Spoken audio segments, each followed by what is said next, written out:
Hey girls and gals, welcome back to my channel. My name is Taylor and today's video is going to be a list of my most anticipated book releases that are coming out in April and May. I normally do each month as its own video, but these were 2 months that were just a little light on the books that I was excited about coming out. So I noticed a lot of, in particular, like my May releases were sequels, and I don't tend to have them in these videos. They're just normally first books in a series or standalone books. So I decided to combine April and May, but as always, I will be having all the information about these books both in the description bar down below as well as on the screen with me while I talk about them. And let me know if you have any books that you're really looking forward to coming out in the months of April or May, but let's just go ahead and get started. The first book that I have on my radar is Portrait of a Thief by Grace D. Lee. This comes out April 5th.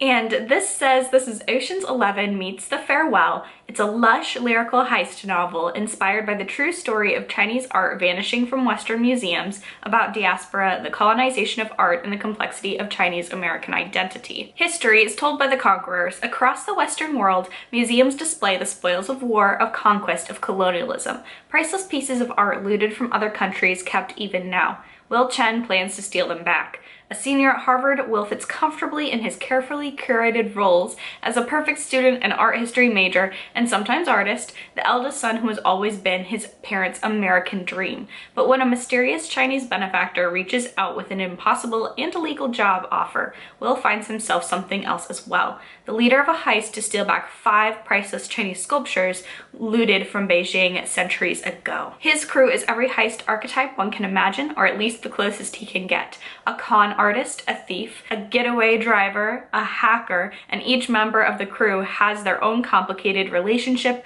with China and the identity they've cultivated as Chinese Americans, but when Will asks, none of them can turn this offer down. Because if they succeed, they earn $50 million and the chance to make history, but if they fail, it will mean not just the loss of everything they've dreamed for themselves, but yet another thwarted attempt to take back what colonialism has stolen. So I've actually never seen Ocean's 11, so that comparison doesn't really do much for me. However, I am intrigued by a good heist story. I love the history aspects that I feel like are going to be prominent in here, as well as I think I saw it on Twitter a while ago, how a lot of people were talking about how cool it would be to see an Indiana Jones reboot, but it is a character that is stealing, kind of like in a Robin Hood type way, but stealing artifacts back to give to cultures that museums have stolen from these cultures. So I think that is such an intriguing idea. So I'm very much looking forward to picking this up. This sounds like a very interesting ensemble heist story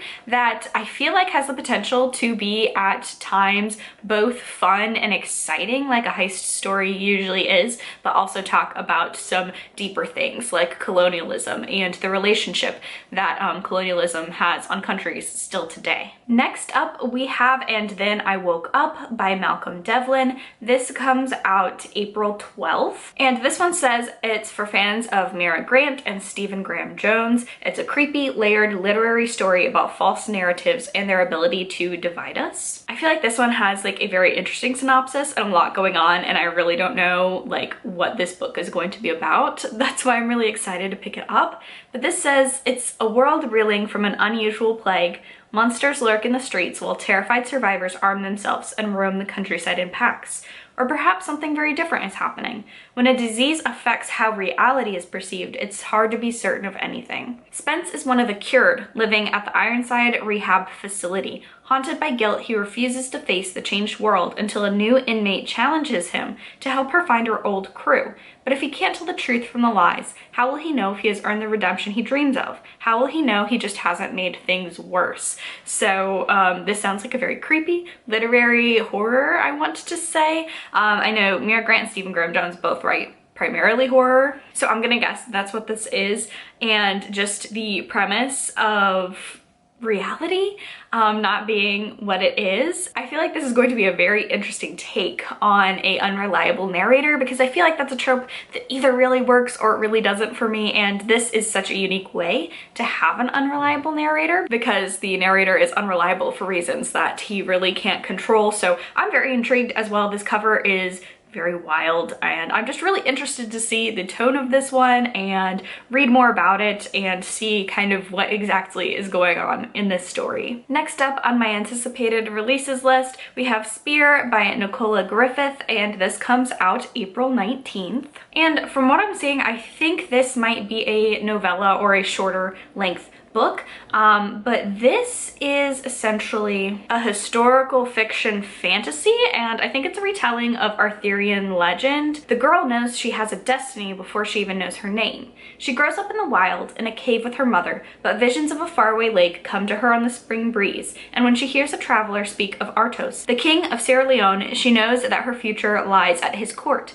And so, brimming with magic and eager to test her strength, she breaks her covenant with her mother and, with a broken hunting spear and mended armor, rides off on a bony gelding. On her adventures, she will meet great knights and steal the hearts of beautiful women. She will fight warriors and sorcerers, and she will find her love and the lake and her fate. So I'm actually not that familiar with Arthurian legend. I haven't read, at least to my knowledge, a bunch of Arthurian legend remakes or like retakes on the story. I did read the Magic Treehouse series quite a while ago when I was a child, and if I can remember, that does have to deal at a certain point in the series with Merlin and Morgana, and like this is all I have of the basis, and like the Disney movie The Sword and the Stone.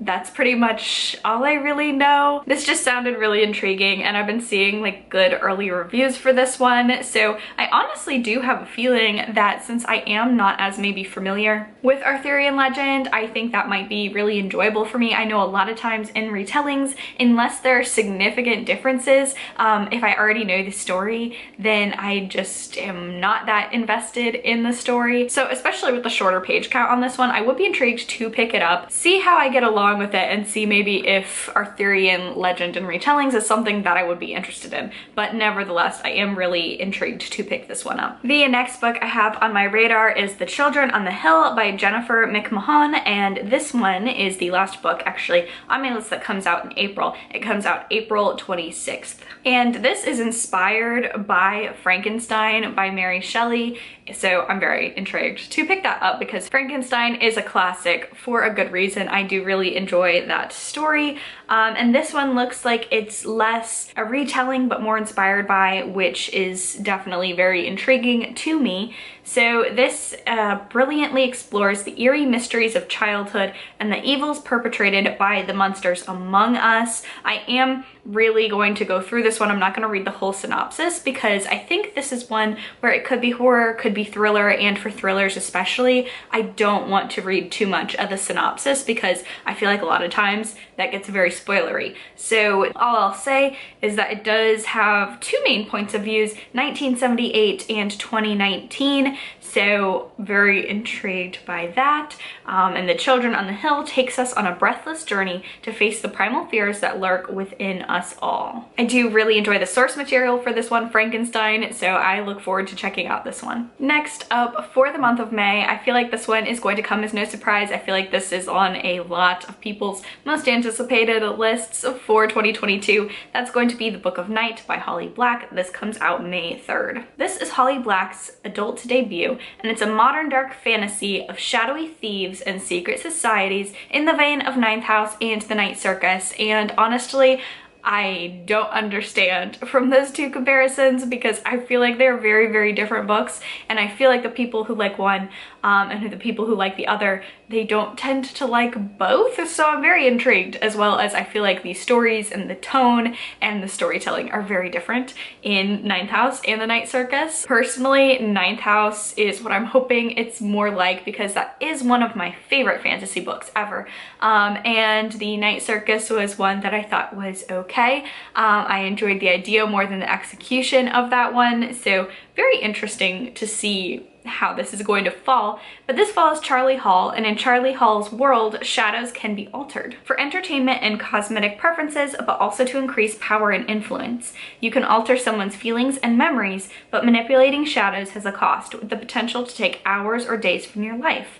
Your shadow holds all the parts of you that you want to keep hidden. A second self, standing just to your left, walking behind you into lit rooms, and sometimes it has a life of its own. Charlie is a low-level con artist working as a bartender while trying to distance herself from the powerful and dangerous underground world of shadow trading. She gets by doing odd jobs, but when a terrible figure from her past returns, Charlie's present life is thrown to chaos, and her future seems at best unclear and at worst non-existent. Determined to survive, Charlie throws herself into a maelstrom of secrets and murder, setting her against a cast of doppelgangers, billionaires, shadow thieves, and her own sister, all desperate to control the magic of the shadows. So I believe this one, I don't see any series information on this one online, so I think it is a fantasy standalone, which I'm always here for. I really do enjoy fantasy standalones, and I feel like that's really not the norm. Don't get me wrong, I love a chunky series as much as the next person, but sometimes it's really nice to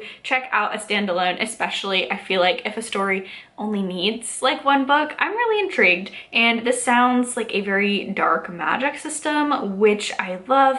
I've heard great things about Holly Black, and the only thing that I've read from Holly Black before was the Spiderwick Chronicles. That was a while ago, again in my childhood, but I really love that series. So I feel like if she has that same dark, mystical, almost horror aspects in a fantasy world, then I will be very, very excited to pick this one up. And then last but certainly not least, we have Her Majesty's Royal Coven by Juno Dawson. This comes out May 31st, and this one is a discovery of witches meets the craft in this first installment of this epic fantasy trilogy about a group of childhood friends who are also witches. So we're following 4 young girls in this, Helena, Leonie, Naime, and Ellie, and they all take the oath to join Her Majesty's Royal Coven, established by Queen Elizabeth I as a covert government department. Now, decades later, the witch community is reeling from a civil war, and Helena is now the reigning high priestess of the organization. Yet Helena is the only one of her friend group still enmeshed in the stale bureaucracy of Her Majesty's Royal Coven. Elle is trying to pretend she's a normal housewife, and Naime has become a country vet using her powers to heal sick animals. In what Helena perceives as the deepest betrayal, Leonie has defected to start her own more inclusive and intersectional coven, Diaspora. And now Helena has a bigger problem. A young warlock of extraordinary capabilities has been captured by authorities and seems to threaten the very existence of HMRC. With conflicting beliefs over the best course of action, the 4 friends must decide where their loyalties lie, with preserving tradition or doing what's right.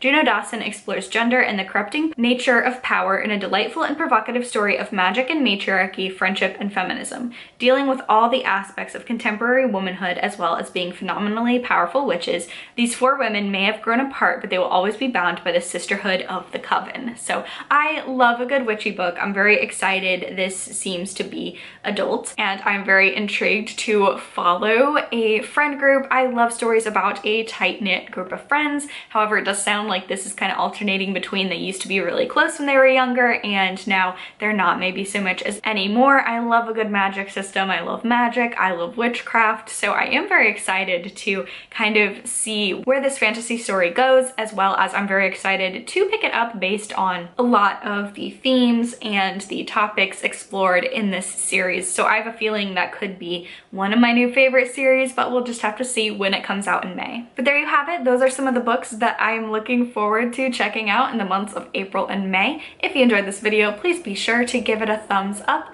leave a comment down below, subscribe to my channel for more content from me. Stay safe, stay spooky, and I'll see y'all in the next one. Bye!